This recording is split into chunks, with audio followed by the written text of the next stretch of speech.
Just some guy talking here, and in my last few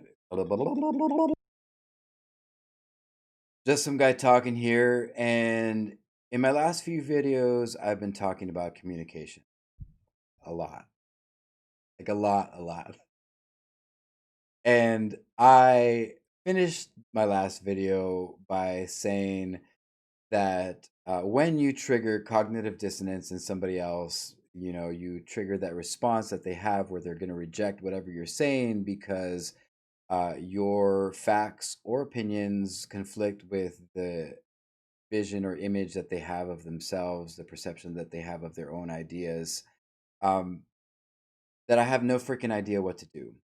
And I thought a lot about it, and think that I arrived at the conclusion that I wouldn't be just some guy talking if I didn't take a stab. So here it is.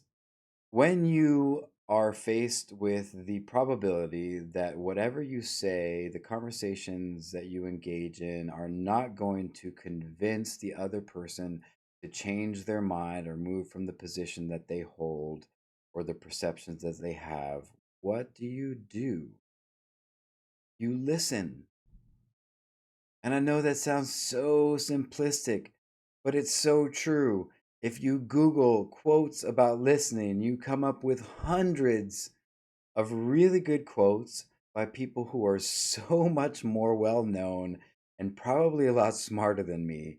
And the reason why there are so many quotes about listening is because it's so important and because it's something that we generally suck at.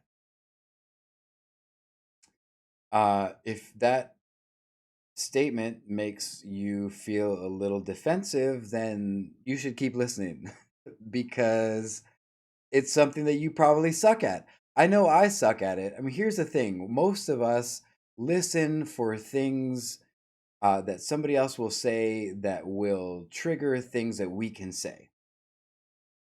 In other words, we are just looking for an entry into the conversation that we're having with people that will allow us to talk, that will make us feel comfortable talking. I mean, this whole podcast, video cast, vlog, whatever the hell you call this, is called Just Some Guy Talking, right? And because talking is easy, talking makes us feel good. Talking um, strokes our ego and gives us that rush that rats get from pushing the button that gives them sugar as opposed to vinegar. And it allows us to really feel ourselves and feel confident in what we believe and what we think. And we really, really enjoy feeling like people enjoy and appreciate what we have to say. But when we admit that nothing that we're going to say is going to convince that other person to change their mind, we are not left with any other options. So we can either not converse or we can listen. And here's the thing, there are a lot of reasons why we don't like listening, and some of them are the ones that we just talked about. Talking makes us feel better. Listening, however, opens us up to the possibility that somebody will say something that makes us feel not good. And none of us like that. None of us really like to invite that into our life. More importantly, more specifically, listening to somebody opens us up to the possibility that they might say something that will change our mind or make us feel like we need to change our mind, or at least make us feel like our position, our beliefs, our theories, what have you, are not as powerful or solid as we would like them to be. And this is my suggestion. That's a really, really good thing to feel. It doesn't feel good, but it is a good thing to feel. Because if you feel threatened by something that somebody else is saying, that means that you have some work to do on your opinion. Again, if you feel threatened by somebody else saying something or something that somebody else might say, then that means that your opinion needs some work. You have not stabilized yourself with facts, with research, with uh, dedicated thought in whatever position you hold. If somebody can say something that shakes your beliefs, then your beliefs need work. It's not their fault that you have a hole in your defenses.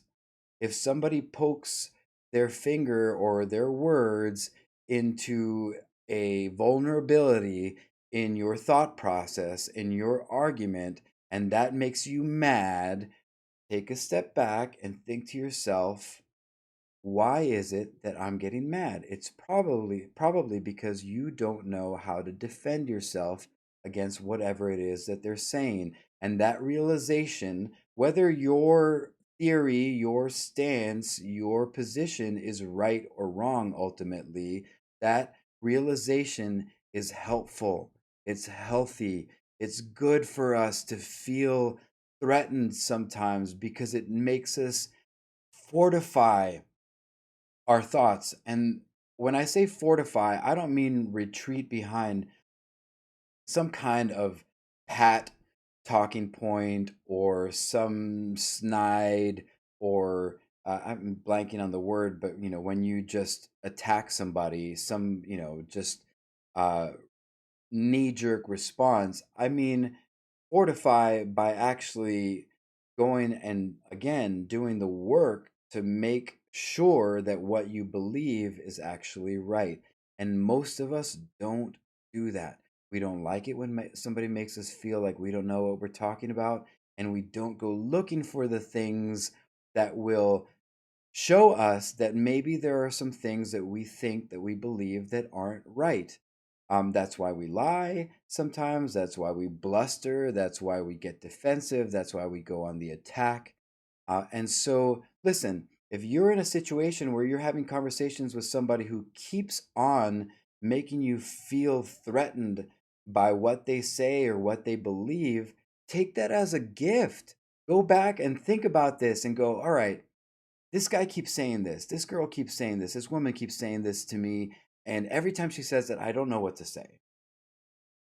Work at it, learn, research, because that'll make you better. Look, there's probably nothing that they're going to say to you that is going to change your mind either. So use that as a magic feather where you're protected. It's a safe space. These arguments that you're having are actually safe spaces. Isn't that weird to think about?